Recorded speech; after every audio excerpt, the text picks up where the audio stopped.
जय श्री राम प्रेमी भक्तों। नाम जप से हमारे अंदर कोई कंपन या कोई नया भाव पैदा हो तो उसे क्या समझे। भक्तों, बहुत ही अच्छा कमेंट है और इसको बड़े ध्यान से सुने आप। इसके बारे में हमारे संत क्या समझा रहे हैं। देखिए, नाम जप ही सर्वोत्तम है। इससे और उत्तम जप कोई है ही नहीं, न था, न है और न होगा।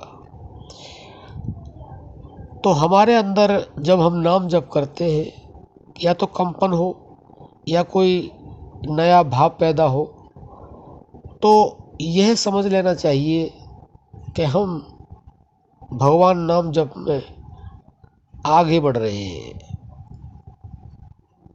और यह भी समझ लेना चाहिए कि भगवान हम पर कृपा कर रहे हैं, क्योंकि हमारे अंदर जो कंपन है वो ऐसे ही नहीं होता है। वो हमें अपनी शक्तियाँ देना चाहते हैं। वो हमारे अंदर हैं। वो कंपन के द्वारा या नए नए भावों के द्वारा हमें वह समझाना चाहते हैं जो अब तक हम समझे नहीं थे।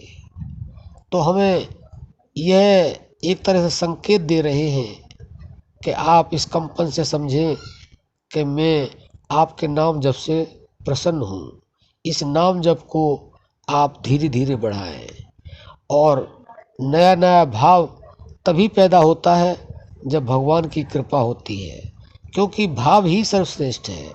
जिसके लिए स्वयं भगवान कहते हैं कि मैं भाव का भूखा हूँ। भाव ही एक सार है, और भाव से जो मुझे भजे तो भव से बेड़ा पार है। तो ये जो दोनों चीज़ें हैं, कंपन और नए नए भाव पैदा होना, आप यह समझ लें कि ये आपके अंदर आपके प्रारब्ध के द्वारा बहुत बड़ी उपलब्धि है। लेकिन एक चीज़ का अवश्य ध्यान करें, क्योंकि जो भी आपके अंदर नए नए भाव पैदा हो रहे हैं, कंपन पैदा हो रही है, उसको थोड़ा छुपा के रखें। क्योंकि भक्ति को, नाम को भगवान ने भी गुप्त बताया है, और भगवान स्वयं भी गुप्त रहते हैं। देखिए, अनंत कोटि ब्रह्मांडों के मालिक हैं, सृष्टि विश्व के मालिक हैं, और सब कुछ वही कर रहे हैं या करवा रहे हैं, लेकिन कभी सामने आते नहीं। ये कहते नहीं मैंने ये कर दिया है या मैं ये कर दूंगा। तो वह जब स्वयं गुप्त रहते हैं तो नाम को भी उन्होंने गुप्त बताया है।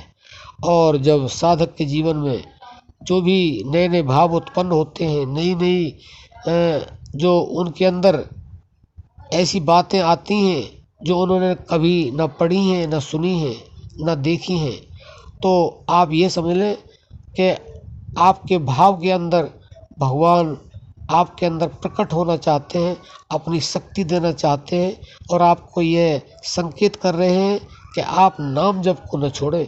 बाकी कुछ भी छूट जाए तो आप परेशान ना हो, क्योंकि नाम ही एक सार है। इसलिए नाम जप से आपके अंदर ऐसी क्रियाएं अगर हों तो आप घबराएं नहीं, आप प्रसन्न चित्त हो, उल्लास में हो, और ज़्यादा से ज़्यादा नाम जप को बढ़ा दें। तो आशा करते हैं कि आप समझ गए होंगे कि जो आपने पूछा है आपकी समझ में आ गया होगा कि ये बहुत ही अच्छा संकेत है। और इस तरह के संकेत अगर आपके जीवन में आते रहेंगे तो आप आनंदित होंगे, और एक दिन भगवान की कृपा आप पर जरूर होगी। अब हम अपनी वाणी को विश्राम देते हैं। जय श्री राम।